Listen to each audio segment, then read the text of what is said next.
Valorizar algo significa entender a sua importância na nossa vida. O problema é que algumas coisas são tão comuns ou estão tão presentes no nosso cotidiano que esquecemos ou não percebemos o quanto são preciosas. Acredito que você não agradeça diariamente o fato da sua escola ter um teto. Mas imagine que você chegou na sua escola e descobriu que ele desabou. Ou imagine que depois de um longo tempo trabalhando, você descobre que não existe mais o direito a férias e que ainda vai ter que trabalhar 14, 15, 16 horas por dia, ou ser demitido sem direito a nada. Como você se sentiria? Imaginando como seria se os perdêssemos, fica fácil entender o valor do teto da escola, do direito a férias, dos direitos trabalhistas. Contudo, não precisamos realmente perder um direito para valorizá-lo. Basta lembrar. Falando nisso, você lembra o que são os direitos sociais? Em 1948, a Organização das Nações Unidas define a Declaração Universal dos Direitos Humanos. Nela se estabeleceu que todas as pessoas são iguais perante a lei, sem qualquer distinção de raça, cor e religião. Assegurou o direito à liberdade de expressão, de ir e vir, direito sobre o corpo e sua vida, o acesso a um salário digno, além do direito de participar de sindicatos, partidos políticos ou movimentos sociais. Essa declaração inspirou a constituição de muitos países no mundo todo. Da liberdade, da dignidade, da democracia, da justiça social. Contudo, estar no papel não garante que a lei por si só seja cumprida. É preciso fazer valer a lei. E reivindicar que seus direitos sejam respeitados é um dos pilares da cidadania. É por isso que o direito a reivindicar direitos está assegurado tanto na Declaração quanto na nossa atual Constituição, instituída em 1988 e conhecida pelo nome de Constituição Cidadã.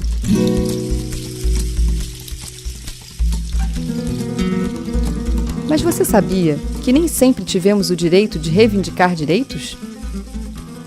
No início do século XX, era comum que os trabalhadores brasileiros trabalhassem por 12, 14, 16 horas por dia. Na maioria das vezes, em condições precárias. Era comum ver crianças pequenas trabalhando nas fábricas. As trabalhadoras frequentemente reclamavam de assédio. E os acidentes de trabalho faziam parte do cotidiano. E no meio disso tudo, quem abrisse a boca para reclamar era demitido e até mesmo perseguido como forma de exemplo do que não se deve fazer. Nesse cenário, não é de se espantar, portanto, que a paralisação de quase 400 trabalhadoras de uma fábrica têxtil em São Paulo, em 1917, tenha desencadeado uma série de paralisações que resultaram na maior greve da história do Brasil até aquele momento. Só em São Paulo, 50 mil trabalhadores paralisaram quase todas as fábricas, exigindo condições mínimas de trabalho. O governo tentou reprimir os trabalhadores usando de intensa violência. Muitos foram mortos, muitos outros foram presos. Ainda assim, a greve durou um mês inteiro e gerou uma pressão tão grande que permitiu a conquista de vitórias importantes para os trabalhadores e trabalhadoras, como aumento nos salários, liberdade para quem foi preso por conta da greve e o reconhecimento do direito à livre associação dos trabalhadores. Em outras palavras, o reconhecimento do direito de exigir direitos. Essas reivindicações estavam em sintonia com o que se passava no mundo, o avanço de propostas de direitos sociais, como mostra a fundação da Organização Internacional do Trabalho, a OIT, em 1919. Esses novos ventos iriam influenciar as leis do trabalho promulgadas no Brasil nos anos seguintes, de 1930 e 1940. Mas isso só era pensado para o trabalho urbano. A grande maioria da população brasileira da época, situada no campo e recém-saída de séculos de escravidão, não teria acesso a esses direitos, a não ser muitas décadas depois, no início dos anos 60.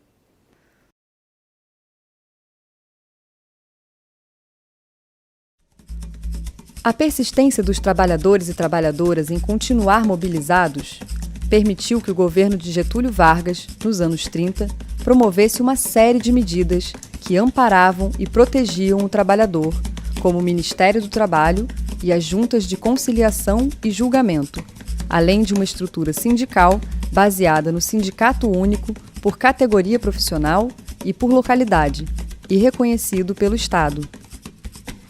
Isso coincidiu, em parte, com um período de autoritarismo político entre a metade dos anos 30 e a metade dos anos 40.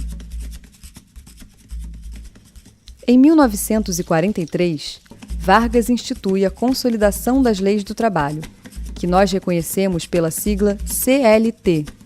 Nela, consolida-se o direito a uma jornada de trabalho limitada, férias anuais, salário mínimo, descanso semanal remunerado, entre outros. Embora anunciados como um presente de Vargas aos trabalhadores, o fato é que a CLT só se concretizou nos anos seguintes através da contínua mobilização dos próprios trabalhadores que conquistaram tanto os direitos quanto as instituições capazes de zelar pela nascente legislação trabalhista. Décadas depois, no início dos anos 60, sob a contínua pressão dos trabalhadores, João Goulart implementou algumas reformas cujo principal intuito era promover avanços sociais significativos para os brasileiros, tanto no meio urbano quanto no meio rural. Nesse sentido, em 1962, os trabalhadores rurais fundaram a Federação dos Trabalhadores Rurais de Pernambuco, a FETAP, e depois sua confederação, a CONTAG, no âmbito nacional. Só em 1963 a CLT chega ao campo, ainda que parcialmente, a partir do Estatuto do Trabalhador Rural. No mesmo ano, a primeira greve dos trabalhadores canavieiros foi decretada, e sob a força de 200 mil trabalhadores, estabeleceu-se o Acordo do Campo, firmado entre patrões e empregados. Sob a mediação do governador Arraes, negociou-se uma tabela de preços das tarefas no plantio e corte da cana, além de outros direitos. O Estatuto da Terra veio no ano seguinte e ambos beneficiaram consideravelmente a vida dos trabalhadores. Até que um golpe militar interrompeu os passos em direção à cidadania.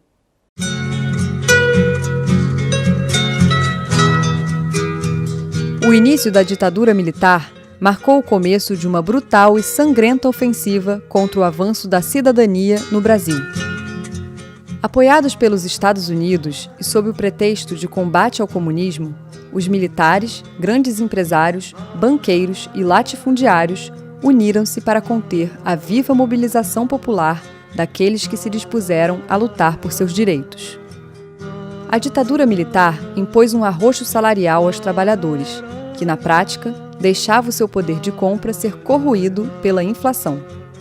Ela também proibiu a greve em diversos setores, como serviço público e empresas estatais, além de estabelecer exigências burocráticas para dificultar ao máximo que os trabalhadores conseguissem realizar uma mobilização em torno dos seus direitos.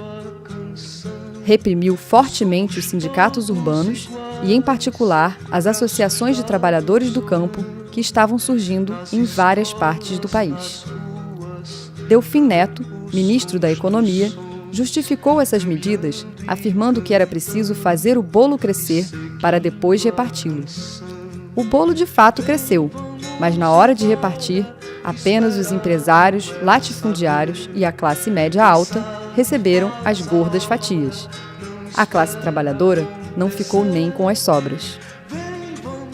Em 1978, apesar de um longo período ditatorial que duraria ainda mais 7 anos, uma porta estava entreaberta para oportunidades de mudança e abertura política.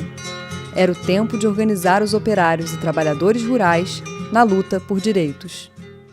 Eu já disse para vocês de que sindicato não é esse prédio. Sindicato é cada um de vocês na máquina de vocês. Sindicato é cada um de vocês na rua. Nesse ano, o Sindicato de São Bernardo do Campo estava em plena campanha pela reposição salarial devido a um erro de cálculo da inflação pelo governo, quando uma greve inesperada aconteceu na fábrica Scania e se espalhou para outras fábricas no ABC.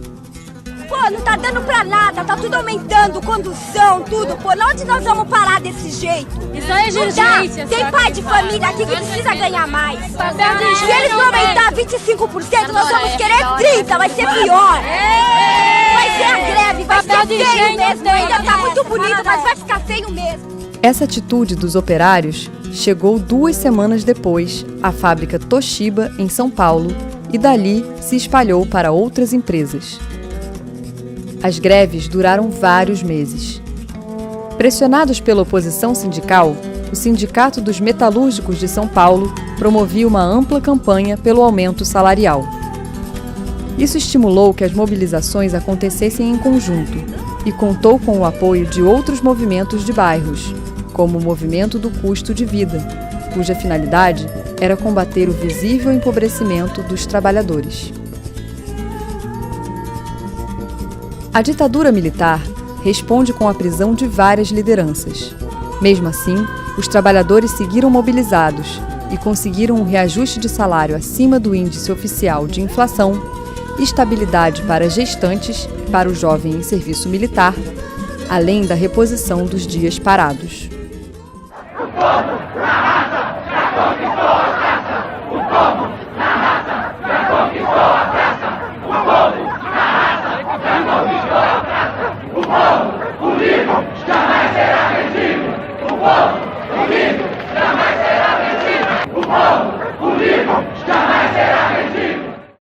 Em 1979, houve greves de toda a categoria metalúrgica no ABC e em São Paulo.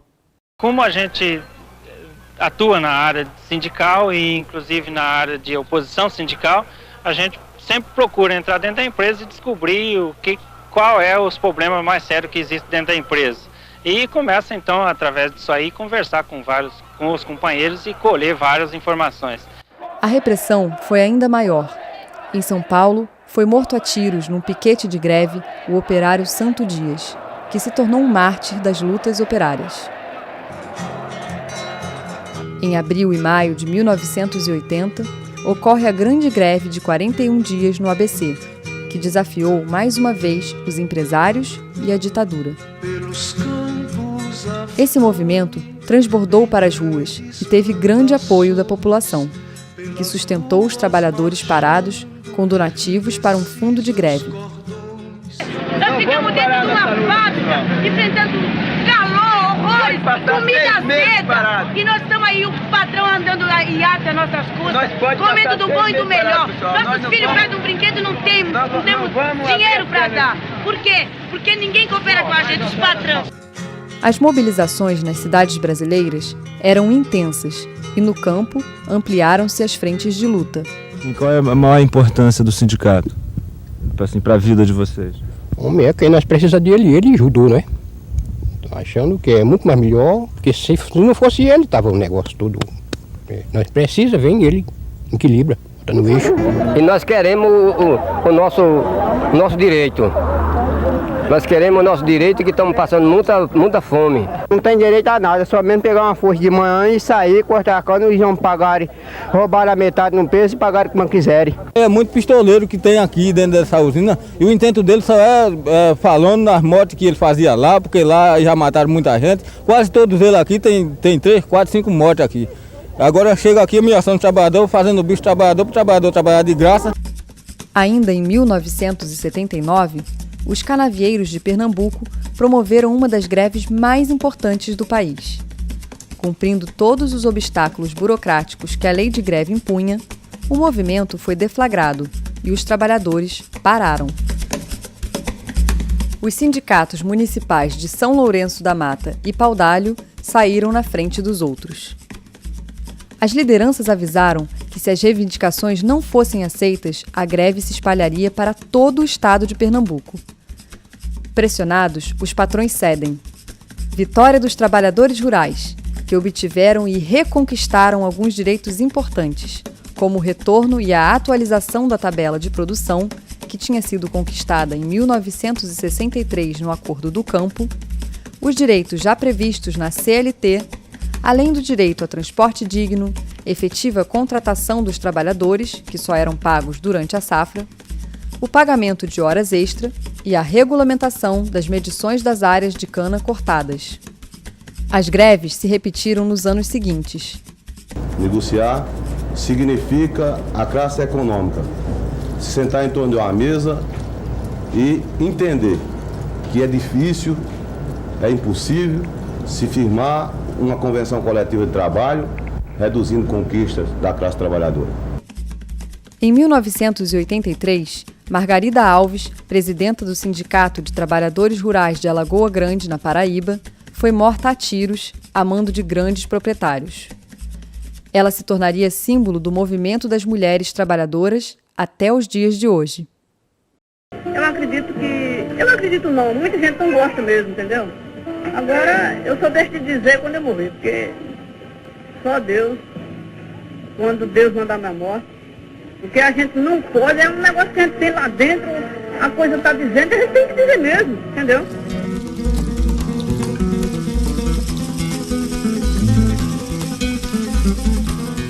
Margarida morreu, Penha, mas parece que as mulheres nasceram com a morte de Margarida. Foi o símbolo, né? Margarida virou o símbolo da luta das mulheres do campo. Primeiro já existia o movimento de mulheres desde 81, só que era um movimento ainda meio desorganizado. E a morte de Margarida, né, fez com que juntasse as companheiras de sul a norte, de norte a nordeste, e isso tem feito uma grande batalha das mulheres para reivindicar seus direitos, né? O ciclo de greves dos anos 70 e 80 foi um dos períodos mais importantes para a história do Brasil. A força das mobilizações dos trabalhadores e das trabalhadoras brasileiras, tanto no campo quanto na cidade, escreveu longas páginas de grande parte dos direitos sociais e do trabalho que temos hoje.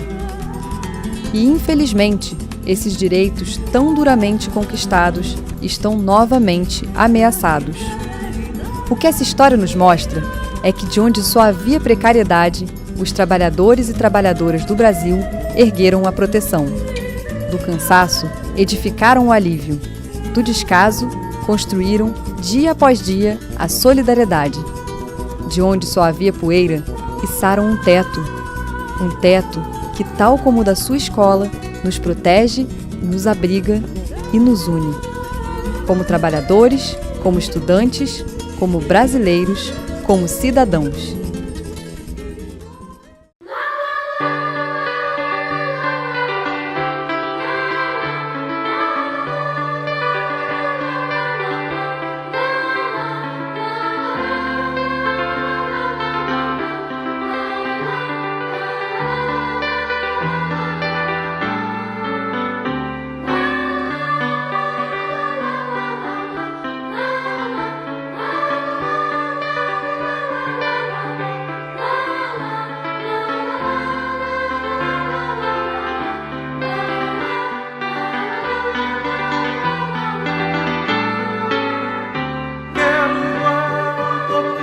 Quero tudo e mais, quero a felicidade dos olhos de um pai, quero a alegria, muita gente feliz, quero que a justiça reine em meu país, quero a liberdade, quero o vinho e o pão, quero